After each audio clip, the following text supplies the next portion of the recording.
Okay, so this is day 7 of the fermentation as it's been going. And what's actually happening now is I'm just about to go to whiskey oak chips to actually use in the beer. I need to start prepping them today so I can start using them for the last 2 days. That being, well, today is a Saturday, so it'll be like the Sunday and the Monday. And then hopefully I can get into bottling then on the Tuesday, which is going to be fun. I haven't done any bottling since I was a kid, so that'll be actually really, really interesting. But the way that I'm going to deploy the oak chips is something that I've actually like given a great deal of consideration to, and like the more I keep reading around, like everyone keeps going, okay, soak them in boiling water and let it make its own kind of tea and let it steep in it, put the whole lot in.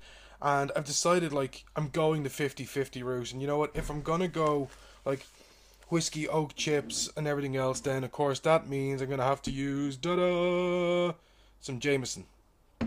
And here's the thing, the oak chips, I wish you could smell this. It's like smell-o-vision, but you know, they have there's a lovely warmth to them, that lovely spice that you get from whiskey. You know, the thing that you like about whiskey before you end up making the fucking whiskey face and you just go, oh Jesus. Anyone who's seen the Dennis Leary stand-ups from the last couple of years, not No Cure for Cancer, but some of the later ones, you know, the whiskey faces, you know, it's a wonderful smell. So what I'm going to do is I'm actually going to prep these. I'm going to use the 50-50 route, so I'm going to be using maybe 2 shots of Jameson with maybe about half a litre of water, or maybe a little bit less. So this has already been pre-sterilized before I actually dump this in here, for all the health and safety nerds and geeks out there. So what I'm going to do is, let's take one beautiful measure of Jameson.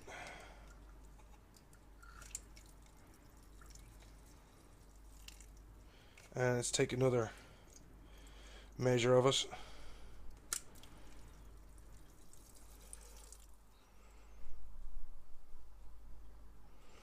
And that'll be that. So let's just move this around and agitate it in it. Wow, beautiful, beautiful smell. And now what I'm going to do is I'm going to make the tea. I don't want to add too much water to this,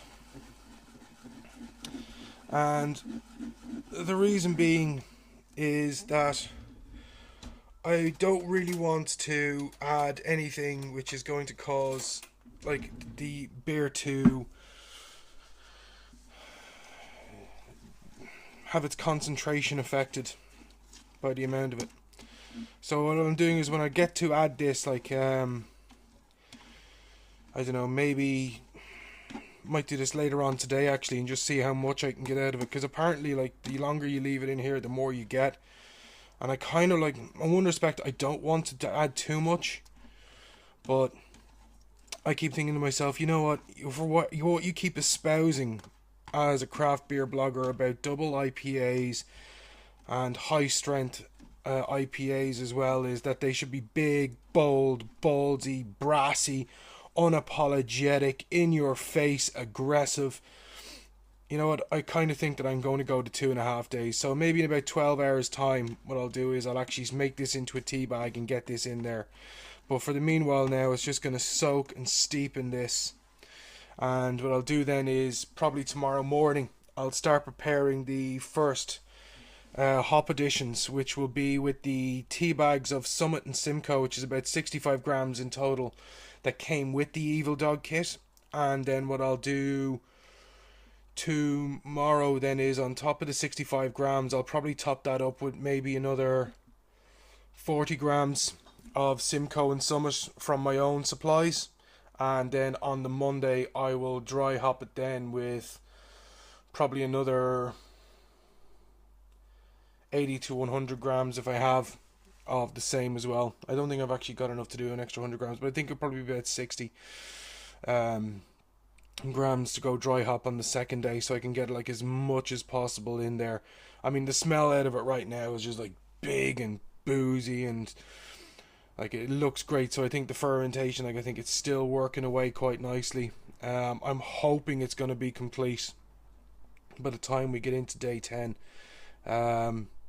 If it's still eating away, I'm not sure what I need to do with them. Maybe just leave it a little bit longer, because I have read a couple of people who've done this, and they've said that they've seen the fermentation in some cases go out a little bit longer than the 10 days on this, depending on how much it was actually going. But it should be good by the time it's done, but we'll see.